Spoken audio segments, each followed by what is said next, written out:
elevated levels of consciousness that you're speaking about, when we are totally here, now, present,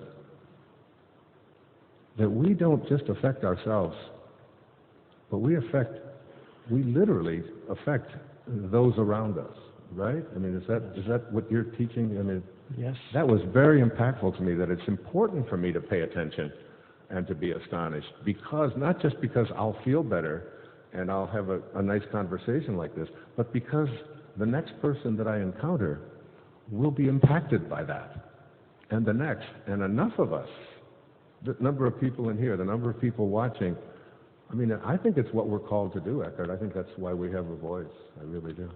It's on the people you come into contact with, your state of consciousness or the state of unconsciousness also transmits itself. So one negative person can create a chain reaction of negativity in many others, and in the same way, a conscious person can dissolve streams of negativity. The buck stops here. If you're conscious and non-reactive, the stream stops. It dissolves in the presence that you are.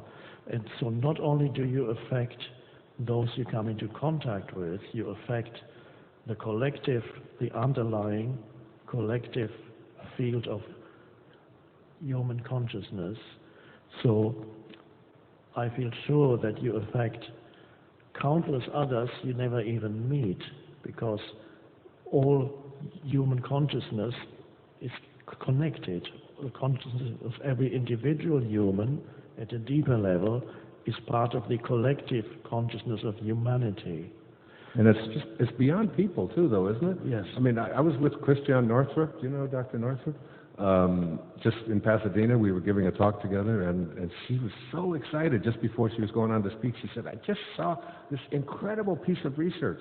She said that when you have a garden and you plant vegetables in the garden for you to eat, that whatever it is that you need in terms of what is missing in your life, whether it's a vitamin deficiency or whether it's your immune system deficiency or if you've got cancer or whatever it is, those plants that are nurtured by you will provide just for you what you need when you eat them, not for the person next door. I mean, that's an amazing piece of research. So it isn't just human consciousness. I think it's like there's a symbiotic kind of thing, and it's like there's some people, like when you walk into a room, you just know. I mean, I walked into a room once with Mother Teresa many years ago, and it's like everything changed. The room was in a different state. Patanjali had these wonderful words. He said, when you're steadfast, that means you never slip. When you're steadfast in your abstention of thoughts of harm directed towards yourself and others, that all living creatures will cease to feel fear in your presence.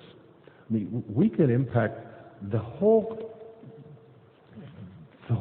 sphere, the whole universe, I think, can be impacted if we just begin to recognize that we are God. We are God. T.S. Eliot had that wonderful line. He said, we shall not cease from exploration, but at the end of all of our exploring will be to return to the place from which we originated and to know it for the first time. Yes. I don't think you have to die for that. I think he was speaking about death, but I don't think we are. Certainly I'm not, and I don't think you are either. No, that's also the same truth is in the parable that Jesus tells of what's traditionally called the prodigal son, which actually is a very ancient parable. In different traditions it's used. You all probably know it. The son is the son of a rich father, and he goes out. He says to the father, give me your inheritance. And he travels to some distant land and squanders his inheritance. He becomes a beggar. In other versions of it, he even forgets who he is. He forgets that he is the son of that father. So he sits there by the roadside begging, and then the father sends messengers to him, sends out messengers to the distant country, and they find the son, and they say, do you know who you are? And then he begins to remember, and then he returns to the Father's house, and that's what I mentioned earlier, the return movement. And then when he returns, it says the Father loves him more deeply than before. And to me that means this is the story of humanity. Humanity losing itself in externals, losing connectedness with the source of all being, with the one. Not absolutely losing it, but total unawareness of it. And so we become beggars, and this is the condition of most humans who are not yet going through the spiritual awakening, which in other words is not really your condition anymore, but it's still the majority of people on the planet who are not connected consciously with the source within themselves. So they are looking for scraps for fulfillment. And scraps is anything, from the house to the car to this or that, give me a new partner, anything to give me fulfillment, to tell me who I am. So they're seeking it there and there. That's the condition of the person who has lost awareness of the source.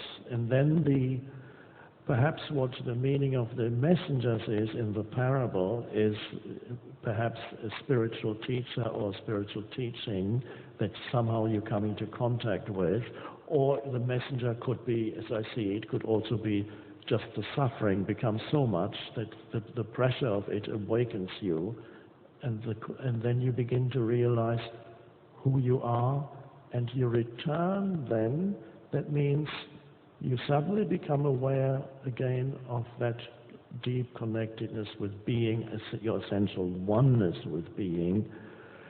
And the meaning of what the parable says, that is loved more deeply by the Father, I interpret that as meaning that when you regain awareness of being, which perhaps humans had a long, long time ago in the distant past, and that could be the reason for all the myth in many, many cultures of the golden age. In many cultures on the planet, you have different versions of the myth of there was once a golden age when people lived in happiness, and that perhaps points to our original connectedness with Source. Then we lost it. This was up to very recently, and now returning to the home, the Father's home, means to regain that awareness, but at a deeper level, because whereas before it was in your natural state, you may know from your own life when you have lost something and then you come back to it, you appreciate it much more deeply. This applies, for example, to our awareness of nature. In the past, we lived in natural connectedness with nature and respecting nature. It was so natural, we didn't know we lived in natural connectedness with nature because nature was all there was. Then we lost it. We created a world that is almost hostile towards nature. It's one of the absurdities or dysfunctions of our condition. Right. And now there is an enormous awareness in many humans towards the sacredness of the natural world. We really know it. We know it more deeply now than before. So also when we go to the source, return to the awareness of that, there is an added dimension there that wasn't there when we lived thousands and thousands of years ago in natural connectedness. Now there is a conscious connectedness with Source, and that's the next level in human evolution. I think it is, and I don't think it's an accident that people like yourself and myself have an audience for that return to Source. You know, I mean, I just did a public television special, public television, and it's basically, the theme of it is, it's called Wishes Fulfilled, but the theme of it is the God is in every single one of us, and that they approved it really surprised me, but because they're always so careful about separating out and not, you can't say you are God and that you are divine and all of that, because somebody might get upset about it, and it just seems to be a new way. But I'm thinking, Eckhart, as you were speaking, when you're talking about the prodigal son, that it's really, I don't know if it's your story, but it is mine. And I have gotten lost on several occasions in my life. I spent a lot of years in an orphanage. I spent years struggling through addictions. I spent years dealing with separation and divorce and the pain of that, and now leukemia. And each one of these has been almost a way for me to recognize that all spiritual advances are preceded by a fall of some kind or another. My friend Elizabeth Kubler-Ross passed away a few years ago. Used to say that if you shield the mountain from the windstorms, you'll never see the beauty of the carvings. And the storms of our life, and the storms of my life, in particular this recent one, we had talked about this earlier, about this leukemia, has brought me to it's brought me back to, you're calling it source, I'm calling it God. It doesn't matter, we could call it Irene, it doesn't make any difference what we call it, because the Tao that can be named is not the Tao anyway. But what came into my life at this time, in the last couple of years with this, are just very significant people who have showed up in my life. Healing experience that I had with John of God down in Brazil, that was done remotely from Brazil to Maui. And I was told, I had someone come here to Maui, a physician. Her name was Dr. Reina Piscova. She's an eye surgeon in California. She wanted me to go down there because she'd heard I'd had leukemia. I couldn't go, or I didn't go.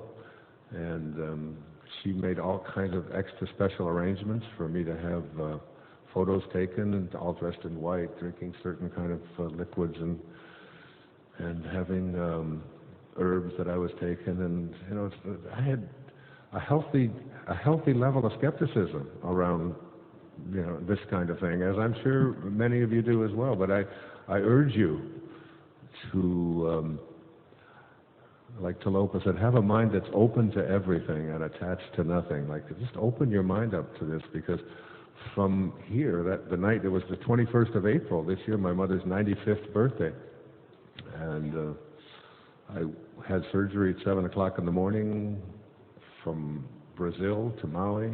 I don't know how this gets done.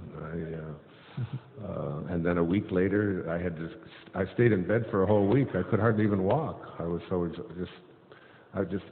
the day after the surgery, I got up, and Raina had called me. She said, "Now, you've had surgery." And I said, "Yeah." She said, "Well, you can't swim, and you can't do yoga, and you can't walk, and you can't do these kind of things." And I said, "I'm going for a walk." And I got 100 yards from my place, and I collapsed and had to be helped back, and I was in bed for a week. And when they removed the sutures, which are invisible sutures, which don't exist even, from that moment on, something happened to me that was so, when Mary Oliver said, "Be astonished," and Rumi said, "Sell your cleverness and purchase bewilderment," I've been in a state of bewilderment since that time. I had my 71st birthday just a few weeks after that, and all I wanted to do was give things away. I was filming in San Francisco at the St. Francis Hotel, and I took a wad of $50 bills and $100 bills, and just to all the homeless people that I could find. I would talk to them. It was the most, and I was sobbing through this whole thing. It was like I became a basket case of love. And it's been half a year or more, and everyone I encounter and everything I see, everything just looks different. And it's like a return to an awareness that I mean, I am well. I am perfect health. I don't go to doctors now. I don't have my numbers checked. I gave up yoga for a year after they told me I couldn't do hot yoga, and I believed them, and my body started getting tired, and I couldn't do it. And then one morning I was just told, you can go do yoga. You don't have to avoid any of that. You're perfectly well. And then I met John of God in September up at Omega, where we first met, just a few months ago. And I walked amongst, there was 1,500 people a day walking past him. And I was just put in there. He had no idea who I was from anybody else. They didn't tell them how special I am, you know. I mean, neglected to tell that. And he looked at me and he just smiled, and in Portuguese he just said, "You are well." He said, "Please sit here and observe my interventions for the next 3 days," which is what I did. And it's just been love, Eckhardt. It's just been love, love, love. I mean, it's almost like God entered, somehow they put a God consciousness in me that I thought I had because I'd been writing about it. And the old ego, I mean, it's always there. I don't know if you know this. I don't know if I want to mention this, but I'm going to do it, obviously. You know, there's a list out on the internet of the 100 most spiritually influential people alive. Have you seen this list? Yeah. Yeah, you have. Yeah. You and I are going to have a talk here. So they have the 100 from the top to the bottom, and this is where the ego and the spirit are just it's just such an interesting thing. Because you're listening right now to the third most spiritually influential person alive. That's me. And that's my ego. Isn't that great? Thank you. And there's 2 people ahead of me on this list. Now my spirit says, you're not any better than anybody else. You're just connected to God like everyone else. Why would you even think that? And then the ego just is tapping me on the shoulder and said, I know you can take those 2 guys ahead of you down. So the number 2 spiritually influential person alive, according to Watkins, this list, is the Dalai Lama. And the number 1 spiritually I can't even say it, spiritually influential person alive is Eckhart Tolle.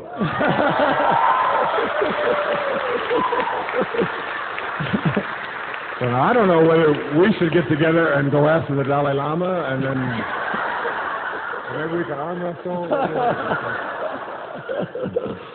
But it's that funny thing, it's all the time, because I use it on my kids all the time, you know. I even said to my ex-wife, you know, in your wildest dreams, could you ever imagine that you were married to the 3rd most spiritually influential person alive? She said, they didn't call me. And she said, I don't know how to break it to you, but you're not in my wildest dreams. But I think that's interesting that you, and I just found out about that list. The day I found out about that list, I got a call from Eckhart Tolle saying, would you like to, we're going to come to Maui, we'd like to do a conference together. And I thought, this is my chance, I'm going.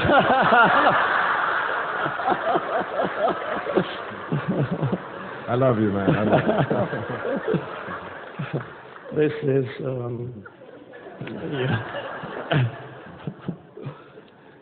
the concepts like that come floating into your mind. I saw it also. Somebody sent me this list.